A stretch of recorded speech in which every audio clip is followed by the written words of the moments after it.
ಸ್ಯಾಂಡಲ್ವುಡ್ನಲ್ಲಿ ಇದೊಂದು ವಿನೂತನ ಪ್ರಯೋಗ ಅಂತಲೇ ಹೇಳ್ಬೋದು. ಕೊತ್ತಲವಾಡಿ ಟೈಟಲ್ಗಿಂತ ಇಂಟ್ರೆಸ್ಟಿಂಗ್ ಇರೋದು ಡೈರೆಕ್ಟರ್ ಹಾಗೂ ಪ್ರೊಡ್ಯೂಸರ್. ಡೈರೆಕ್ಟರ್ ಸೈಲೆಂಟ್ ಆದರೆ ಪ್ರೊಡ್ಯೂಸರ್ ಸಿಕ್ಕಾಪಟ್ಟೆ ವೈಲೆಂಟು. ಅದಕ್ಕೆ ಹೆಸರೇ ಪುಷ್ಪ ಅನ್ನೋವಂಥದ್ದು. ಜೊತೆಗೆ ನಮ್ಮೊಟ್ಟಿಗೆ ಡೈರೆಕ್ಟರ್ ಸರ್ ಇದ್ದಾರೆ ಇವತ್ತು, ಶ್ರೀರಾಜ್ ಅವರು. ಸೊ ಅವ್ರನ್ನೇ ಮಾತಾಡಿಸ್ತಾ ಹೋಗ್ತೀನಿ. ಕೊತ್ತಲವಾಡಿ ಅಂದರೆ ಏನು, ಟೈಟಲ್ ಹೇಗೆ ಬಂತು, ಜೊತೆಗೆ ಇದಕ್ಕೆ ಪ್ರೊಡ್ಯೂಸರ್ ಯಶ್ ತೈ ಅವರು ಹೇಗೆ ಆದರು ಅನ್ನೋವಂಥದ್ದು.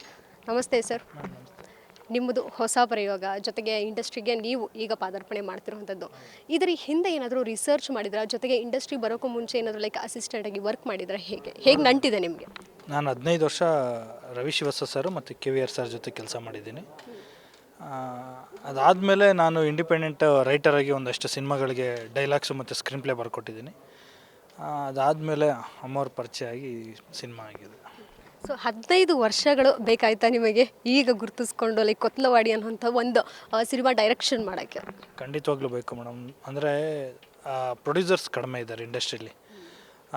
ಆಮೇಲೆ ಒಬ್ಬ ನಿರ್ದೇಶಕನಿಗೆ ಪ್ರೊಡ್ಯೂಸರ್ಸ್ಗಳು ಸಿಗೋದು ತುಂಬ ಕಷ್ಟ. ಎಲ್ಲರೂ ಅಂದ್ಕೊಂಡಂಗೆ ಈಸಿ ಇಲ್ಲ. ಅದಾದಮೇಲೆ ಸಿಕ್ಕಿರೋ ಪ್ರೊಡ್ಯೂಸರ್ಸ್ಗೆ ಕರೆಕ್ಟಾಗಿ ಸಿನಿಮಾ ಮಾಡೋದು ತುಂಬ ಕಷ್ಟ. ಆ ನಿಟ್ಟಲ್ಲಿ ಲೇಟ್ ಆಗಿದೆ ಮೇಡಮ್. ಪ್ರೊಡ್ಯೂಸರ್ ಹುಡ್ಕೋದ್ರಲ್ಲೇ ಲೇಟ್ ಆಗಿದೆ. ಸೊ ನಾಯಕಿ ಈ ಆಯ್ಕೆ ಹೇಗೆ ಬಂತು? ನಿಮ್ಮ ಕತೆಗೆ ಇವ್ರನ್ನೇ ಇಟ್ಕೋಬೇಕು ಅಂತ ಲೈಕ್ ಮುಂಚೆನೇ ಸ್ಕ್ರಿಪ್ಟ್ ಪ್ರಿಪೇರ್ ಮಾಡಿದ್ರೆ, ಅಥವಾ ಸ್ಕ್ರಿಪ್ಟ್ ಪ್ರಿಪೇರ್ ಮಾಡಿದಾದ್ಮೇಲೆ ಪಾತ್ರಗಳು ನಿಮಗೆ ನೆನಪು ಬಂತು? ಮೇಡಮ್, ಒಂದು ಕತೆ ಬರೀಬೇಕಾದ್ರೆ ಫಸ್ಟ್ ಒಬ್ಬ ನಾಯಕ ನಟ ಮೈಂಡಿಗೆ ಬರಬೇಕು. ಸೊ ಮೈಂಡಿಗೆ ಬಂದಾಗ ನನಗೆ ಪೃಥ್ವಿ ಅಂಬರ್ ಸರ್ ಮೈಂಡಲ್ಲಿದ್ದರು. ಆ ಕತೆ ಇಟ್ಕೊಂಡು ಇನ್ನು ಮಿಕ್ಕಿದ ಕ್ಯಾರೆಕ್ಟರ್ ಎಲ್ಲ ಬರ್ಕೊಂಡೋದ್ವಿ. ಅದಾದಮೇಲೆ ಪಾತ್ರಗಳ ಆಯ್ಕೆ ಮಾಡಿಕೊಂಡೆ. ಸೊ ವೇದಿಕೆ ಮೇಲೆ ನೋಡ್ತಿದ್ವಿ, ಪುಷ್ಪಾ ಮೇಡಮ್ ಅವರು ಸಿಕ್ಕಾಪಟ್ಟೆ ಪಂಚಿಂಗ್ ಡೈಲಾಗ್ ಎಲ್ಲ ಹೇಳ್ತಿದ್ರು. ಸೆಟ್ಟಲ್ಲಿ ಅಂತೂ ಅವರು ಒಂದಿನೂ ವಿಸಿಟ್ ಮಾಡಿಲ್ವಾ? ಹೇಗೆ ಬಂದಿದ್ರಾ? ಹೇಗೆ ನಡೀತಾ ಇದೆ ಶೂಟಿಂಗ್ ಅನ್ನೋ ಅಂಥದ್ದು ಹೇಗೆ ಗಮನಿಸ್ತಿದ್ರು ಅವರೆಲ್ಲ? ಇಲ್ಲ ಮ್ಯಾಮ್, ಅವ್ರು ಶೂಟಿಂಗ್ ಸ್ಪಾಟ್ಗೆಲ್ಲ ಏನೂ ಬಂದಿಲ್ಲ. ಸೊ ಏನಂದರೆ ಅವ್ರಿಗೆ ಡೈಲಿ ಅಪ್ಡೇಟ್ಸ್ ಹೋಗೋದು, ಏನಾಗುತ್ತೆ ಏನು, ನಾವು ಒಂದು ಏನು ಹೆಜ್ಜೆ ಇಡ್ತೀವಿ ಅಂದರೆ ಅವ್ರ ಅಪ್ರೂವಲ್ ತೊಗೊಂಡೆ ಮುಂದೆ ಹೆಜ್ಜೆ ಇಡ್ತಾ ಇದ್ದಿದ್ದು. ಸೊ ಈ ಬಜೆಟ್ ಲೆಕ್ಕಾಚಾರ ವಿಚಾರದಲ್ಲಿ ಎಷ್ಟು ಸೂಕ್ಷ್ಮ ಇದ್ದಾರೆ ಅವರು? ನೀವೇ ಕೇಳಿದ್ರಲ್ಲ ಮೇಡಮ್, ಅದೇ ಅಮ್ಮನೇ ಮಾತಾಡಿದ್ದಾರೆ. ಇನ್ನು ಪ್ರತಿಯೊಂದು ನಾವು ಅಪ್ಡೇಟ್ ಕೊಡಬೇಕು. ಹೇಗೆ ಅಂತ ಯಾವ ಥರ ಲೆಕ್ಕಾಚಾರ? ಇಲ್ಲ ಮ್ಯಾಮ್, ಸಿನಿಮಾದೊಂದು ಬೇರೆಯೇ ಏನಂತಾರೆ, ಸಿನಿಮಾದ ಲೆಕ್ಕಾಚಾರ ಬೇರೆ ಇರುತ್ತೆ.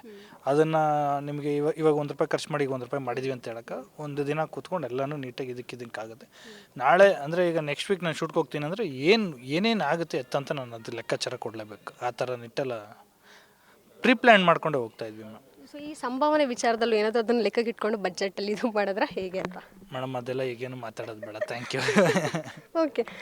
ಜೊತೆಗೆ ಈ ಸಿನಿಮಾದ ಕಾನ್ಸೆಪ್ಟ್ ಇರಬಹುದು, ಕತೆ ಇರ್ಬೋದು, ಹೇಗೆ ರೀಚ್ ಆಯಿತು ನಿರ್ಮಾಪಕಿ ಪುಷ್ಪ ಅವರಿಗೆ? ಹೇಗೆ ತೊಗೊಂಡು ಹೋದ್ರಿ ಕತೆನ? ಯಾವ ರೀತಿ ಎಳೆಯಾಗಿ ಅವ್ರು ಕನ್ವಿನ್ಸ್ ಆಗೋ ರೀತಿನಲ್ಲಿ ಹೇಳಿದ್ರು?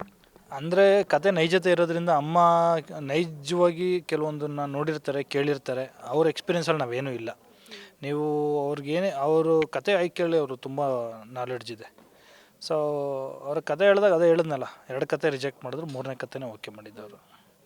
ಸೊ ಎಷ್ಟು ಕತೆಗಳನ್ನು ಟೋಟಲಾಗಿ ನೀವು ರೆಡಿ ಮಾಡಿಕೊಂಡು ಅವ್ರ ಮುಂದೆ ಹೋಗಿದ್ದೀರಿ? ಜೊತೆಗೆ ಸ್ಕ್ರಿಪ್ಟ್ ಇಟ್ಕೊಂಡು ಏನಾದರೂ ರೆಡಿಯಾಗಿ ಹೋಗಿದ್ರೆ ಹೇಗೆ? ಆ ಥರ ಎಲ್ಲ ಏನೋ ಇರಲ್ಲ ಮೇಡಮ್. ಅಂದರೆ ಈ ಥರ ಯಾರೋ ಕರೆದಿದ್ದಾರೆ ಏನೋ ಅಂದಾಗ ಒಂದು ಮೈಂಡಲ್ಲಂತೂ ಒಂದು 2-3 ಕತೆಗಳಿರುತ್ತೆ. ಅಂದರೆ ಈಗ ಒಬ್ಬ ಡೈರೆಕ್ಟ್ರಿಗೆ ಇದನ್ನು ಪ್ರಾಜೆಕ್ಟ್ ಮಾಡಿದ್ರೆ ಚೆನ್ನಾಗಿರುತ್ತೆ ಅನ್ನೋದು ಯಾವಾಗಲೂ ಡ್ರೀಮ್ ಇರುತ್ತೆ. ಅದನ್ನು ಫಸ್ಟ್ ನಾವು ಅಪ್ಲೈ ಮಾಡ್ತೀವಿ. ಇಲ್ಲ ಅದು ಆಗಲ್ಲ ಅಂದಾಗ ಬೇರೆ ಏನೋ ಪ್ರಯತ್ನ ಮಾಡಲೇಬೇಕು. ಹಂಗಂತ ನಾನು ರಿಜೆಕ್ಟ್ ಆಯ್ತಾ ಇದ್ದೀನಿ ಅಂತಿದ್ದಂಗೆ ಎಲ್ಲೋ ನಾವು ಹಿಂದಕ್ಕೆ ಹೋಗ್ತಾ ಇದ್ದೀವ ಅಥವಾ ಮೋಸ್ಟ್ಲಿ ಮಾಡ್ತೀವ ಇಲ್ವಾ ಅನ್ನೋ ಆ ಥರ ಏನಿಲ್ಲ. ಪ್ರಯತ್ನ ಅಂತೂ ಮಾಡ್ತಾ ಇರಬೇಕು. ಆ ಪ್ರಯತ್ನದಲ್ಲೇ ನಮಗೇನೋ ಹೊಸತನ ಸಿಗುತ್ತೆ ಮೇಡಮ್. ನಿರ್ದೇಶಕರಿಗೆ ಮೊದಲನೇ ಸಿನಿಮಾ ತುಂಬ ಇಂಪಾರ್ಟೆಂಟ್ ಆಗುತ್ತೆ. ಅದರಲ್ಲೂ ಬ್ಯಾನರ್, ಈಗ ನೀವು ಬರ್ತಿರೋವಂಥದ್ದು ಬೂಮ್ ಬ್ಯಾನರ್. ಒಟ್ಟಿನಲ್ಲಿ PA ಅನ್ನೋವಂಥ ಪ್ರೊಡಕ್ಷನ್ ಇದು ಹೆಸರು ಕೇಳಿದ್ರೆ ಎಲ್ಲರೂ ಈಗ ತಿರುಗಿ ನೋಡೋವಂಥದ್ದು. ಸೊ ನಿಮಗೆ ಇದು ಹೆಂಗೆ ಕನೆಕ್ಟ್ ಆಯಿತು ಅನ್ನೋವಂಥದ್ದು ಒಂದು ಫಸ್ಟ್ ಎಲ್ಲಿ ಮೀಟ್ ಮಾಡಿದ್ರಿ ಈ ಪುಷ್ಪ ಅವ್ರನ್ನ? ಮ್ಯಾಮ್, ಇಲ್ಲ, ಅಮ್ಮ ನನಗೆ ಕಾಂಟ್ಯಾಕ್ಟಲ್ಲಿದ್ದರು.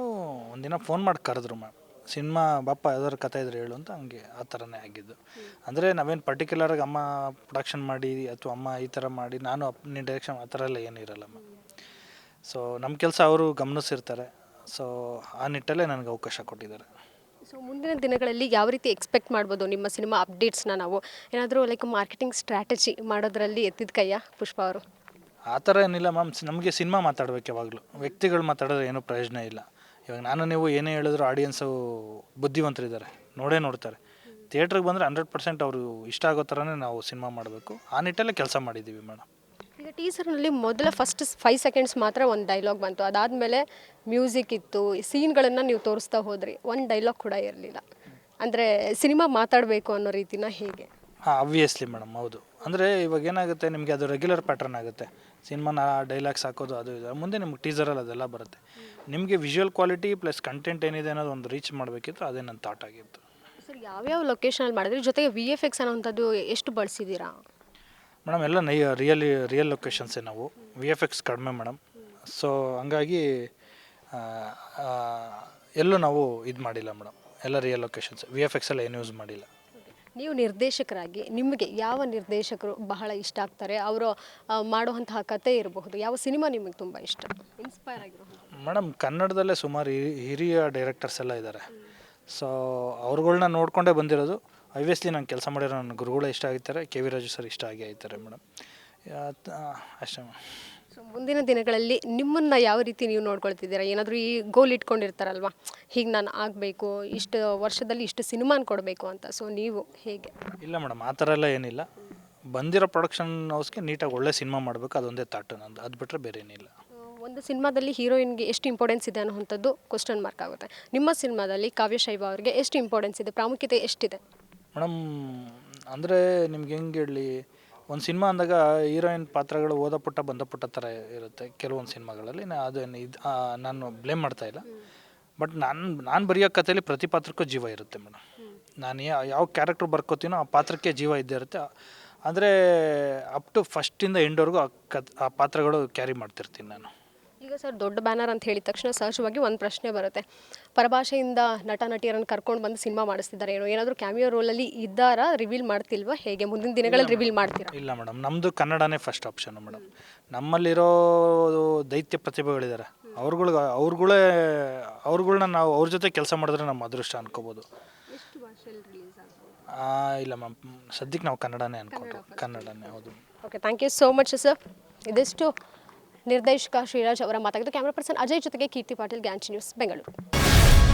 ಗ್ಯಾರಂಟಿ ನ್ಯೂಸ್, ಸುದ್ದಿ ಖಚಿತ, ನ್ಯಾಯ ನಿಶ್ಚಿತ.